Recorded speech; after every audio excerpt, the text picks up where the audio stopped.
men qaydaman ko'rib turibsizlar. Juda ham ajoyib joyda. Men tarixdan aytsam ham bo'ladi. Haligi zamonlar o'sha kinolarda o'tib qoladi-yu. Boshqa davrga, xuddi boshqa davrga tushganday bo'lib qolasiz. Bu yangi Marg'ilonning yangi ko'rinishi, yangi Marg'ilon shaharchasi degan bo'ladi. Bu butunlay tarixiy shaharcha. Qayga kirmay bir Otabekni ko'rganday bo'lasiz. Qaysi tomonga yurmang Kumushni ko'rganday bo'lasiz. Zaynabni ko'rganday bo'lasiz. Qodiriyning ruhlari bilan gaplashganday bo'lasiz. Mana shunday joyga bugun men ham yetib keldim. Mana nasib qilib juda ham xursandman.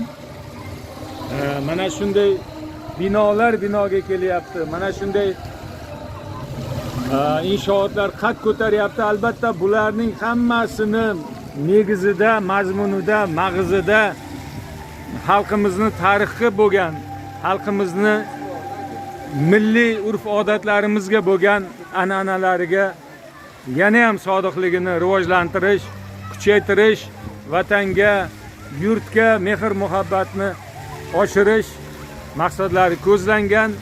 Men o'ylaymanki, mana shu yerga tashrif buyurgan har bir inson hech bo'lmaganda o'tgan kunlarni bir eslab ketadi deb aniq ishonaman.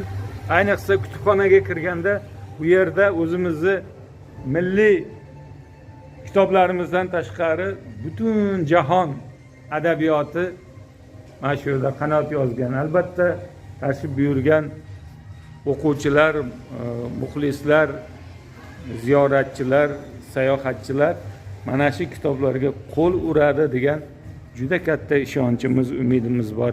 Zero bizni faqat ilm qutqaradi.